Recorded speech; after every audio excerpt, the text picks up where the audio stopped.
Olá, sou o professor Rodrigo Castro, sou biólogo, especialista em genética e biologia molecular pelo Conselho Regional de Biologia, doutor pela Faculdade de Medicina de São José do Rio Preto em Ciências da Saúde e hoje sou docente da Faculdade de Medicina da Unilago em São José do Rio Preto. Estou aqui na Semana Cultural da Unijales para falar um pouco com vocês sobre o aconselhamento genético. Então, vamos lá. Vamos ver o que é o aconselhamento genético e como que a gente define esse ramo aí tão novo e tão amplo, onde podemos atuar de forma efetiva. Então, vamos lá.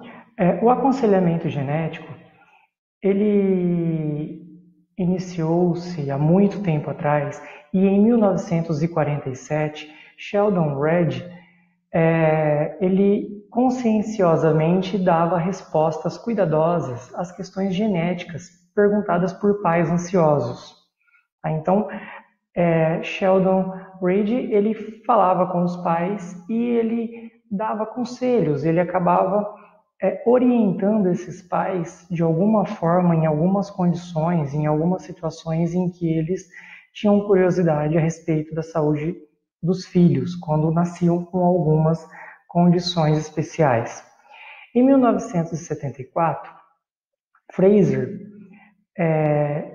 dizia então que o processo, caracterizava esse processo de aconselhamento genético como processo de comunicação que lida com problemas humanos associados à ocorrência ou recorrência de uma doença genética em uma família, certo? Porém, hoje, nós podemos definir o aconselhamento genético como um processo de comunicação sobre os riscos de ocorrência familiar de anomalias genéticas. Tá? Então, hoje a gente pode definir o aconselhamento genético como essa forma, um processo de comunicação. Tá? Então, nós estamos nos comunicando com os progenitores ou com os responsáveis do indivíduo que apresenta aí o nascimento com alguma alteração. Quais são os objetivos do aconselhamento genético? Dentro do aconselhamento genético, a gente objetiva algumas condições. E a primeira delas eu coloquei aqui para vocês. Compreender os fatos médicos, incluindo diagnóstico, prognóstico e tratamento da doença. Só que esse tratamento da doença, eu acabei grifando aqui para vocês, por quê? Quando a gente fala em tratamento, na verdade, a gente tem que tomar um certo cuidado, porque nós, biólogos, biomédicos, enfermeiros, farmacêuticos, enfim, psicólogos que trabalham com aconselhamento genético, nós não temos a habilitação para tratar a doença, certo? Nós não podemos fazer um diagnóstico médico com tratamento. Isso cabe simplesmente ao médico em si, ok? E por isso existem médicos que se especializam no aconselhamento genético, aí são os médicos geneticistas, porém, isso não nos descaracteriza a condição de trabalharmos no aconselhamento genético. E logo mais adiante eu vou explicar para vocês como que isso acontece. Um segundo objetivo aí seria avaliar os mecanismos hereditários das doenças e os riscos de recorrência para familiares. Então, avaliar os mecanismos aí que essas doenças podem ser transmitidas e podem continuar acontecendo dentro da família. Entender as opções para lidar com o risco de recorrência. Escolher as opções mais apropriadas e agir de acordo com as decisões.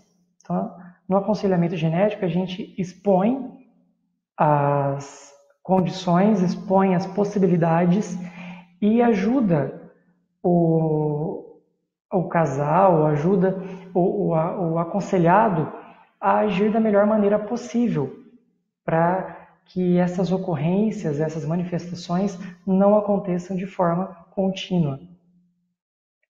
Ajustar-se da melhor maneira possível à doença do familiar afetado e ou ao risco de recorrência da doença.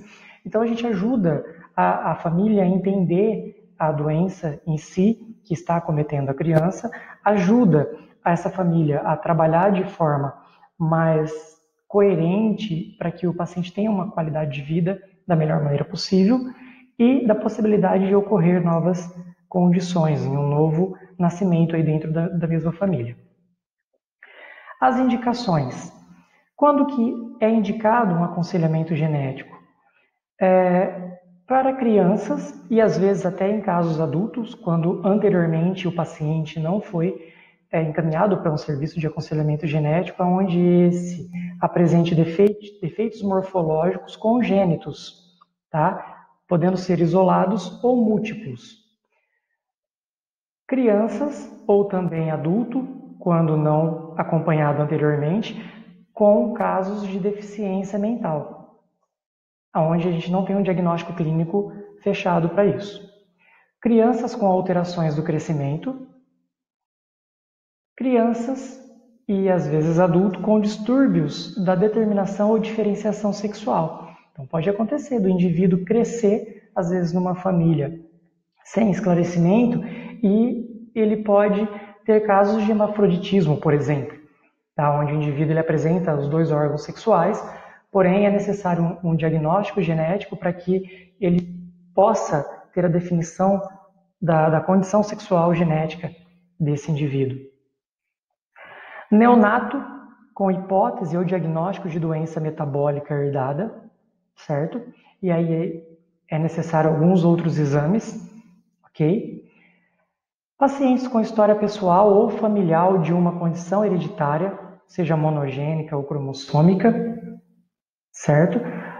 Alguns termos genéticos que eu estou usando aqui, eu vou pedir a colaboração dos professores de vocês, da área da genética, para poder estar auxiliando aí na dúvida quanto a esses termos, porque não dá tempo, né? A gente tem um período, um espaço de tempo aqui para estar trabalhando e não dá tempo de eu parar para poder estar explicando para vocês, mas quem já teve a disciplina de genética já vai saber do que eu estou falando, e quem ainda não teve, eu acredito que os professores vão estar à disposição para poder auxiliá-los aí na definição dos nomes, ok? Casais com história de infertilidade também podem ser acompanhados no aconselhamento genético, podem passar por uma clínica, um serviço de aconselhamento genético. Casais onde ocorra aborto espontâneo de repetição. Então a mulher engravida, perde, engravida, perde, engravida, perde. Vários abortos espontâneos de repetição, quando não são provocados, tá? Quando nasce, a criança já nasce morta, e isso pode acontecer várias vezes. Filho anterior que apresenta aí algum tipo de retardo mental ou defeitos congênitos, tá? Ou alguma outra alteração relacionada com o sistema nervoso, certo? Em casos de consanguinidade, então temos aí casos em que pessoas da mesma família às vezes se relacionam e acabam tendo filhos, primos, casando. Aí a gente entra naquela história que os pais falam, você não pode casar com filho, primo não pode casar com primo, enfim, parentes não podem, próximos não podem ter relacionamento justamente por conta da consanguinidade, que pode aumentar a recorrência aí de nascimentos com alterações genéticas. Mesmo grupo étnico com aumento do risco ou com risco aumentado para doenças genéticas. Então a gente pode ter uma doença genética que ela se manifesta em grande proporção dentro de uma comunidade, de um grupo étnico e ali junto, idêntico, né? E isso não é adequado. Ou se há a questão do relacionamento, o interessante é passar por um serviço de aconselhamento genético para ver a possibilidade do nascimento de crianças com alguma alteração. Gestantes, principalmente acima de 35 anos, aonde a gente tem um quadro elevado de aumento de possibilidades de alterações genéticas para o feto. Eu vou mostrar uma situação para vocês daqui a pouco. Para exames de rastreamento pré-natal positivo, então o indivíduo foi no médico, fez um exame pré-natal, fez um rastreio genético e ocorreu a possibilidade aí de alguma alteração. E é interessante que esse casal passe pelo aconselhamento genético. exposição a teratógenos, por exemplo, uso de medicamentos que podem provocar uma formação do feto, doença materno-fetal, etc., entre outras circunstâncias aí. Pessoas com suscetibilidade a doenças de surgimento tardio, como câncer ou doenças neurológicas. Então, a gente tem na família algum caso de Alzheimer. Então, eu tenho casos na família de Alzheimer, eu quero saber a minha probabilidade de eu estar desenvolvendo Alzheimer com o avanço aí da minha idade. Ou eu posso ter na família casos recorrentes de câncer, e então eu quero ver essa possibilidade. A gente tem o caso lá da atriz Angelina Jolie, que acabou optando por uma técnica bem extrema, né, que foi a retirada das mamas por conta de ter diagnosticado que ela apresenta mutação para um gene de câncer de mama, e devido no caso, a predisposição genética familiar que ela já tinha, no caso de mãe, tias, enfim. São casos em que é importante um acompanhamento aí do geneticista. Quais são as etapas que envolvem o aconselhamento genético? Nós temos a primeira parte, que é a entrevista e uma avaliação tanto do paciente quanto da família. Então, nesse momento da entrevista e da avaliação, são feitas perguntas direcionadas, direcionadas e imparciais, no qual a família responde, né? A gente tem uma anamnese com história gestacional para saber as gestações maternas, como aconteceram, quantas foram, se teve alguma antes, se ocorreu aborto, se teve alguma intercorrência durante a gestação, se houve uso de drogas, perda de líquido amniótico. Então é feito um levantamento minucioso de todo o período gestacional da mãe, ok? A história neonatal, o peso da criança, o comprimento, o perímetro cefálico, se teve intercorrências, teste do pezinho, se está tudo ok. Então aqui é feito um levantamento sobre as características da criança, do recém-nascido. Desenvolvimento neuropsicomotor. Se a criança tem se a família percebe algum retardo ou alguma lentidão no processo da criança, tanto de aprendizado quanto de movimentação, se ela está demorando para andar, para falar, tudo isso é importante na primeira etapa da entrevista. E a história familiar. Na história familiar, a gente vai levantar dados dos pais, como idade, por exemplo, a profissão. Por que a profissão é importante? Porque a gente precisa entender se esses pais entram em contato com algum produto ou algum agente que pode ter ocasionado a alteração. Se existe consanguinidade. E aí a gente elabora um heredograma, que vocês já devem ter visto, que é esse quadrinho aqui, ó, onde a gente coloca os indivíduos da família, o pai, a mãe, os filhos e irmãos, e o máximo que a gente consegue levantar entre avós, bisavós, enfim. E a gente estuda a partir do indivíduo afetado, tá? Que é o nosso indivíduo aí que apresenta a manifestação. A segunda etapa é um exame físico, que pode já ocorrer no mesmo dia, certo? E aí a gente vai lançar a mão da antropometria, que é peso do paciente, estatura, fazer a medição do perímetro cefálico, distância intercantal interna, distância intercantal externa, que é a distância entre as regiões dos intercantos dos olhos, né? Comprimento das orelhas, comprimento da mão e do dedo médio, comprimento do pênis no caso de menino, ou volume testicular, menino, né, desculpa, e volume testicular no caso de homem. E todas essas medidas são colocadas numa curva padrão. Nós temos um gráfico padrão, e esse gráfico padrão é utilizado para a gente poder determinar se essas medições realizadas estão dentro do considerado normais ou se elas se enquadram para dentro de alguma das síndromes, certo? É analisado também dismorfologia, ou seja, algumas anomalias congênitas já apresentadas, e é realizada uma avaliação neurológica. Detalhe, vocês viram ali que a gente tem alguns exames, como por exemplo a avaliação neurológica, não é feito no caso, por nós, biólogos, biomédicos, farmacêuticos, que atuam no campo do aconselhamento genético. Uma coisa muito importante que deve ser dita é que o aconselhamento genético, ele é pautado numa equipe multidisciplinar, ok? Então, trabalha-se num grupo multidisciplinar. Então, nós temos ali trabalhando o profissional que está fazendo a consulta, no meu caso, o biólogo, no caso, aí pode ser um biomédico, pode ser o médico, pode ser o farmacêutico, e atuando em conjunto, nós temos psicólogos, enfermeiros, terapeutas ocupacionais, certo? Então, é uma equipe que trabalha em conjunto para poder trabalhar e levantar o diagnóstico da melhor maneira possível para esse paciente. Aí, a partir desse ponto, nós temos o levantamento da hipótese diagnóstica. Atentem, eu não estou diagnosticando nada, eu estou levantando uma hipótese diagnóstica.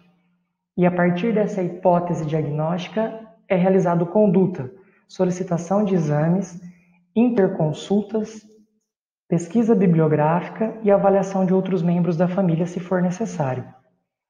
Então, a partir da hipótese diagnóstica, eu vou tentar provar a minha hipótese ou refutar ela.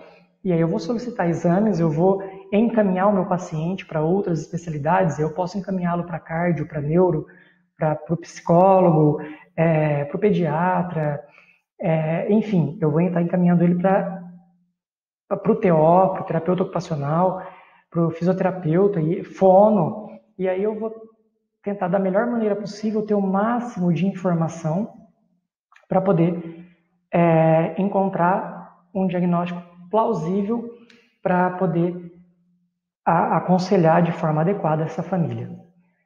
É levantada uma estimativa de risco. O que seria essa estimativa de risco?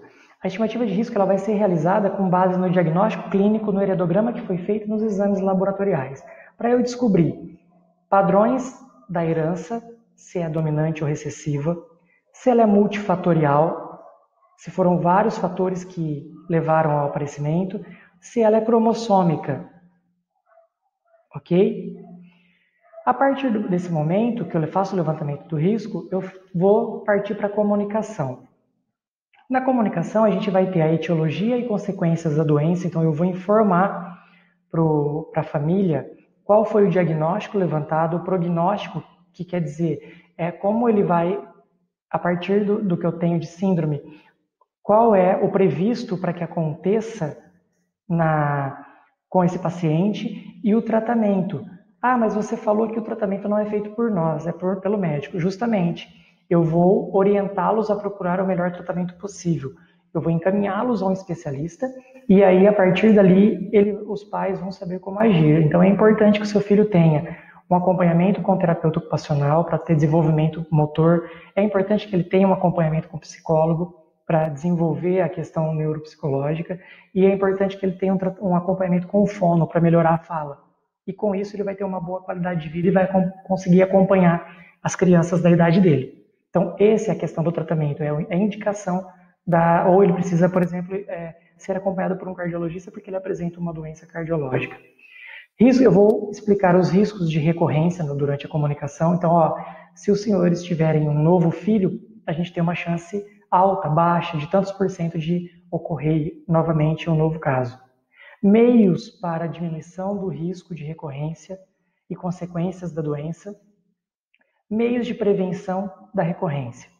Esses meios de prevenção da recorrência, a gente tem que orientá-los, mesmo que sejam meios que não concordemos ou que a gente acha talvez que não é o mais ideal, mas a gente tem que expor todos os meios e a família é quem decide, não somos nós. Ok?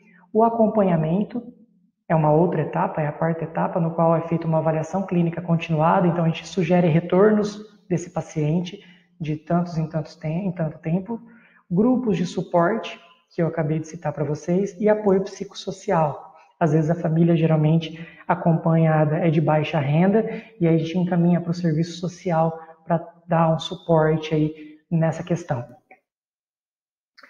A avaliação genética apresenta 3 aspectos importantes. O diagnóstico clínico, que são as informações seguras aos pacientes, que aí, a partir do diagnóstico fechado, com após o levantamento da hipótese diagnóstica, passado pela equipe médica, vai ter o fechamento desse diagnóstico, a estimativa do risco, tá? E aí simples, em algumas situações pode ser até complexo isso. Fazer o levantamento da estimativa de risco vai depender das informações que nós temos da família. E o terceiro passo, ou o terceiro aspecto, é a questão da comunicação. É importante assegurar que as informações trarão benefícios ao paciente e aos familiares. Então, tudo que a gente passa para eles é de extrema importância. Por quê? Porque é nesse momento que a gente vai poder ou não auxiliar esse paciente aí e a família dele da melhor maneira possível. O diagnóstico clínico e informação diagnóstica. A gente tem que passar a confiabilidade no diagnóstico para que o aconselhamento genético seja feito de forma correta. O que impede esse diagnóstico de forma clara? O indivíduo afetado pode ter vivido em um passado no qual ainda não existia disponibilidade para investigação diagnóstica relevante. O indivíduo afetado pode ter falecido sem que investigações importantes tenham sido realizadas. E o diagnóstico definitivo pode não ser alcançado, mesmo com o indivíduo afetado ainda vivo e disponível, porque às vezes a gente não consegue ter esse fechamento de diagnóstico por conta de informações que faltam no momento durante o processo de aconselhamento, ou às vezes até a omissão da família. Às vezes a família ela omite informações por ter vergonha ou por não querer acontecer. Alguns outros obstáculos. Desinformação da população. A população não conhece quase o aconselhamento genético, é muito baixa a exploração dessa área diante da população. A falta do encaminhamento consciente, então a gente tem aí uma deficiência do encaminhamento desses pacientes para o aconselhamento genético. Encaminhamentos sem diagnósticos ou casos mal conduzidos. Então, às vezes ele chega para a gente sem diagnóstico. Às vezes o pediatra, a criança nasce, o pediatra encaminha para o aconselhamento genético, mas ainda não teve um diagnóstico. Então a gente tem que levantar a hipótese diagnóstica, devolver para o pediatra. Se ele confirmar, a gente aí volta de novo para o aconselhamento para a gente dar continuidade no aconselhamento, tá? Dar continuidade na nossa parte, na parte que nos compete, ok?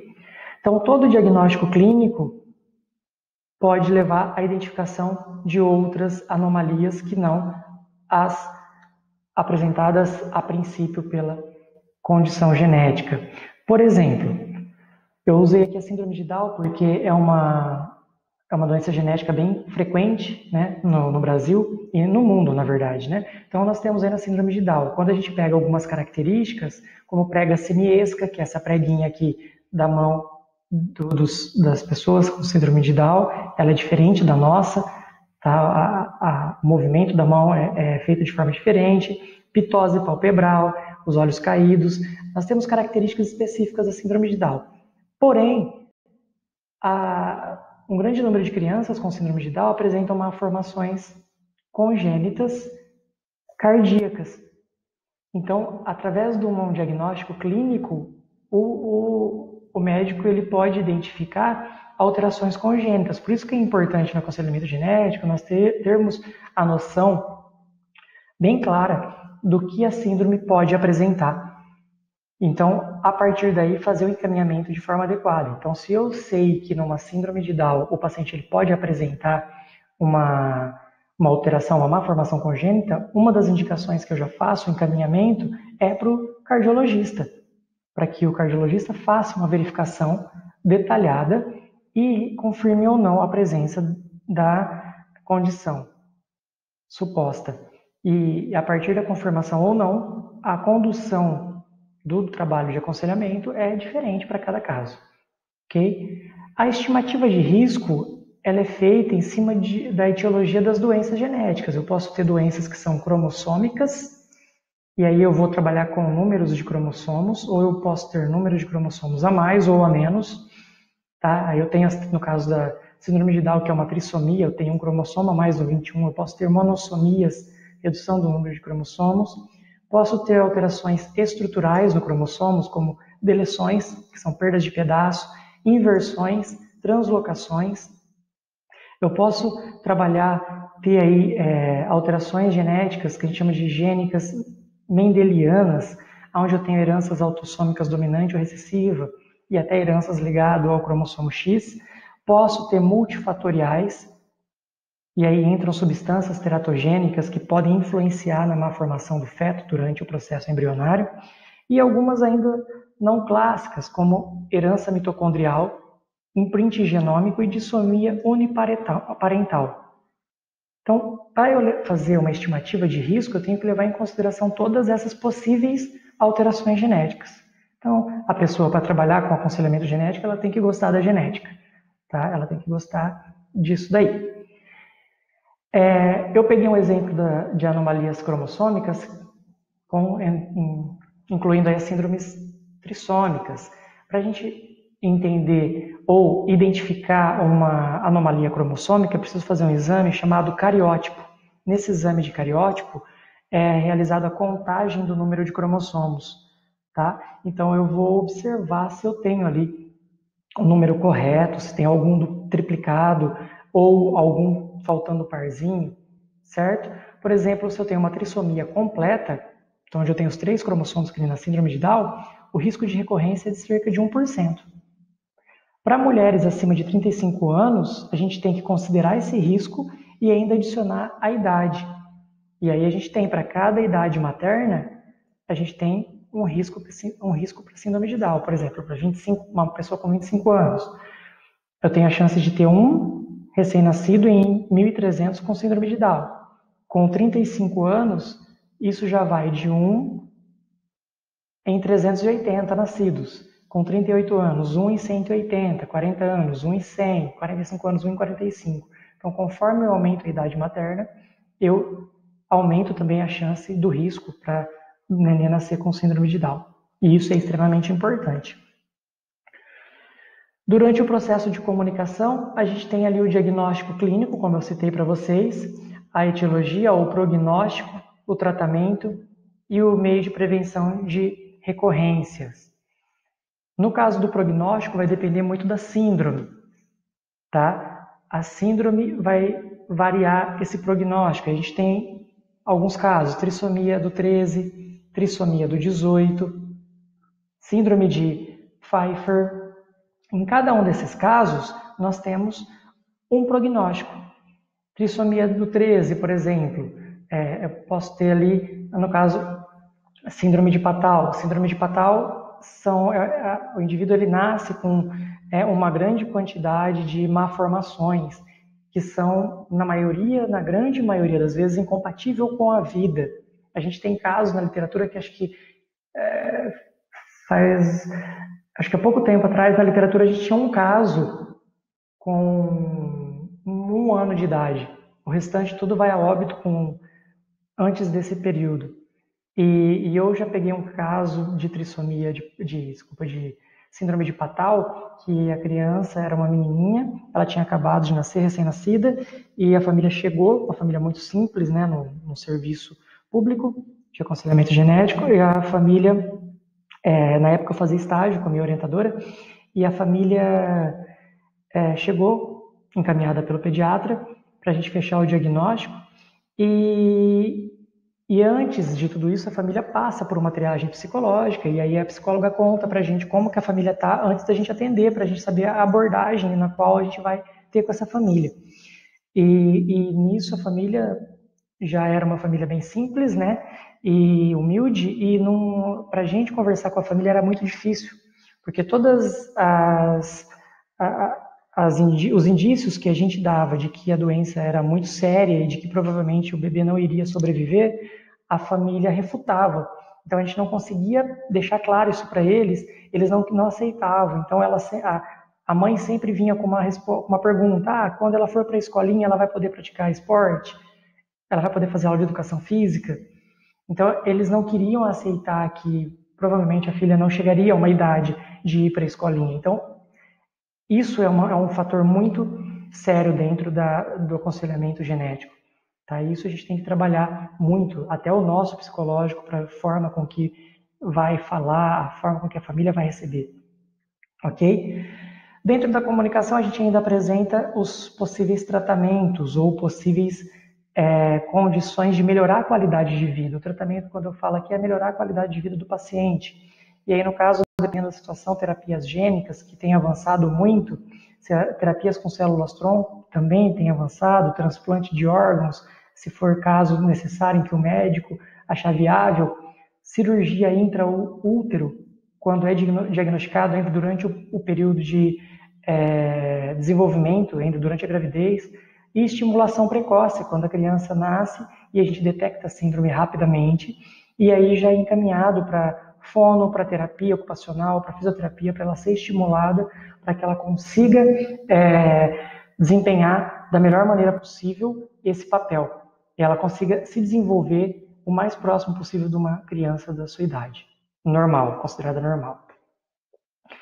E os meios de prevenção de recorrência, no qual a gente precisa expor para a família e a família vai decidir se vai ou não acatar e qual ela vai acatar. E aí a gente tem várias situações, como esterilização definitiva, no qual se a recorrência for de 100%, aí a família decide se vai querer ou não ter filhos, uso de contraceptivos, não ter mais filhos, reprodução assistida, adoção, diagnóstico pré-natal, quando diagnosticado durante a gravidez alguma situação que já sabe que vai ser natimorto, a criança vai nascer morta devido à má formação, então a mãe, no caso, né, ela vai optar ou não pela interrupção, ou ela vai gerar o filho durante aquele período sabendo que ele já pode ser que ele já esteja até com condições incompatíveis com a vida ali dentro do útero. Então, é uma decisão muito séria e por isso não deve ser parcial.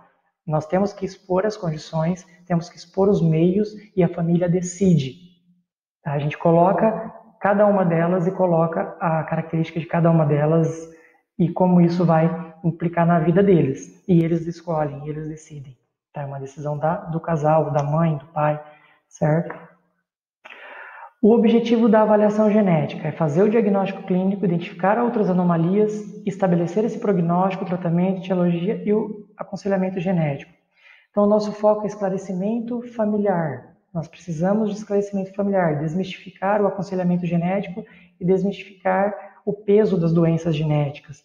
Apresentar um suporte psicológico aos pais, o risco da recorrência, tá? O risco de recorrência, diagnóstico pré-natal, quando for o caso, tá? Se a família decidir pela interrupção da gravidez ou pelo tratamento, e diagnósticos pré-implantação. Identificação de outros afetados ou portadores dentro da família é muito importante. Então, quando a gente faz a anamnese, é importante que a família dê o máximo de informações possíveis. Se tem mais gente na família com essa síndrome, com essa alteração, apresentando alguns sinais de outras alterações que podem influenciar, tudo é importante no aconselhamento genético. Então, como eu disse para vocês, o aconselhamento genético é feito por uma equipe, onde a gente tem o geneticista, um citogeneticista, assistente social, enfermeiro, ginecologista, médicos de outra especialidade, pediatra, psicólogo. É uma equipe multidisciplinar. O aconselhamento genético, ele é feito por todos esses profissionais. Então, é uma equipe que trabalha em conjunto.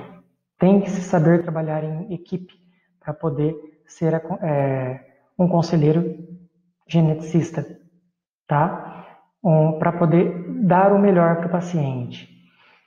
É importante termos as unidades de apoio, que geralmente são hospitais e escolas, onde a gente tem a disciplina da genética clínica, tem a citogenética, bioquímica, para os exames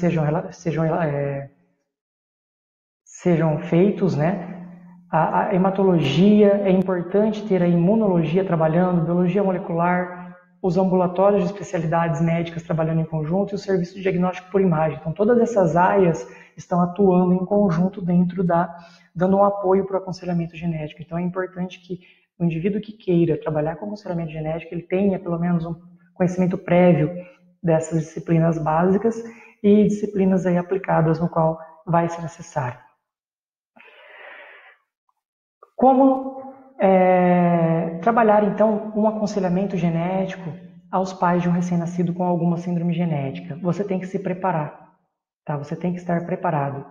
Você não pode estar num dia ruim ou deixar que isso interfira no seu processo de aconselhamento. Então, você tem que estar pronto, tem que saber o máximo de informação para poder conversar com eles. Preparar o cenário da entrevista e pensar como vai começar a discussão. Fale sempre que possível ao casal, nunca só à mãe, nunca só ao pai. Comunique o diagnóstico o mais cedo possível. Escolha um local adequado, privativo, calmo, todos sentados, sempre se apresente. É imprescindível que o casal tenha confiança em você. Estruture a entrevista desde o começo. Humanize a situação o máximo possível. A pessoa já está sofrendo, o casal já está ali sofrendo com a situação. Então, humanize isso, tá? Aprenda o primeiro nome do bebê ou o sexo dele. Refira-se sempre à criança como filho ou filha e esteja ciente da linguagem adequada. Termos como retardo mental, mongolismo não são apropriados. Então, para falar com os pais, evitem esses termos que causam algum choque de primeira instância. Ok? Desenvolva um senso de positivismo realista. É importante sempre mostrar para eles que pode haver uma esperança, tá? E que sempre a gente tem que torcer para o melhor. Que o paciente pode ter uma qualidade de vida boa, que o importante é isso, nesse momento. É importante discutir as limitações do paciente, mas também é importante ter uma atitude positiva e otimista. E esta sugestão vem de grupos de ajuda e de organização criada pelos próprios pais, tá? Então isso é muito importante, levar em consideração o que eles pensam a respeito. É muito importante também responder sempre às questões dos genitores, mas evite sobrecarga de termos técnicos. Tente ser o mais claro possível, tá? É importante ser preciso e atual nos aspectos biológicos e médicos da doença. Tem que ser assertivo. Ouça atentamente. Todos os sentimentos são naturais. Muitos sentem-se culpados e envergonhados. E isso é verdade. Os pais, às vezes, se sentem culpados pelo que aconteceu. Então, essa sobrecarga já é um fardo para eles. Encaminhe a família a recursos apropriados, grupos de apoio aos pais, compartilhe material escrito disponível, mas tenha certeza de que esteja preciso e atual esse material. Não dê material desinformado que vai ser pior, ok? Ou desatualizado. E o mais importante, a atuação de profissionais de muitas áreas, ou seja, vocês podem atuar no aconselhamento genético. Tá? Então, isso é importante. O importante do aconselhamento genético é a gente esclarecer a população do que é o aconselhamento genético, mostrar para eles que existe o aconselhamento genético e que é um serviço que pode ajudar e muito as pessoas que às vezes têm um filho com uma certa condição genética e que muitas vezes nunca foram procurar saber. Existem serviços públicos, em São José do Rio Preto a gente tem serviço público, existem serviços particulares, né, aí no caso a pessoa já precisa ter uma condição para manter esse acompanhamento, mas enfim, é de extrema importância e é um campo aberto para vocês. Nós temos pouquíssimos profissionais que atuam no aconselhamento genético hoje no Brasil. Normas e responsabilidades éticas que norteiam o trabalho do aconselhamento genético. Confidencialidade das informações, isso é extremamente importante. Você não pode atender um paciente e sair falando, eu atendi fulano, você conhece? Ele tem um filho assim, assado e tal. Então, extremamente importante. Consentimento dos consulentes para todos os procedimentos. Então, todo procedimento que for ser realizado, os consulentes têm que estar de acordo. O que acontece? Às vezes a gente tem casos, já aconteceu, deu também durante o meu período de estágio, pegar situações assim. A mãe estava com o suposto pai da criança, que era o marido dela, e a criança apresentou uma síndrome. E durante a anamnese a gente fazia perguntas e percebia que a mãe estava fugindo de algumas coisas e tudo mais. E quando você precisa ter essa sensibilidade de perceber também essas condições. E nesse momento a gente pediu para o pai sair, para o marido sair, que a gente conversaria com eles separados. E nesse momento em que a mãe ficou só, ela disse que na verdade ele não era o pai da criança, só que ele não sabia. Então isso é muito complicado, é uma situação muito delicada para a gente lidar, certo? Respeitar a herança cultural, social e religiosa e as manifestações dos consulentes. Usar linguagem acessível e informar sem direcionar. Isso é extremamente importante. Você está lá para orientar e não direcionar qualquer tomada de decisão.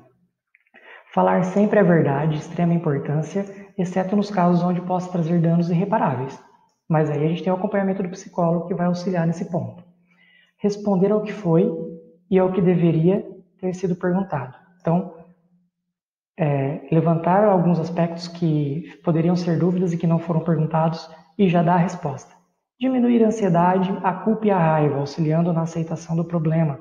Dependendo de algumas condições, pode levar até divórcio do casal, porque eles não entendem e aí um acha que a culpa é do outro e assim por diante. Então tem que ser muito bem feito o aconselhamento. Fazer com que as informações sejam bem compreendidas, não rejeitadas ou esquecidas, ok? De forma clara. Bom, pessoal, eu espero ter colaborado, ter apresentado para vocês aí o aconselhamento genético.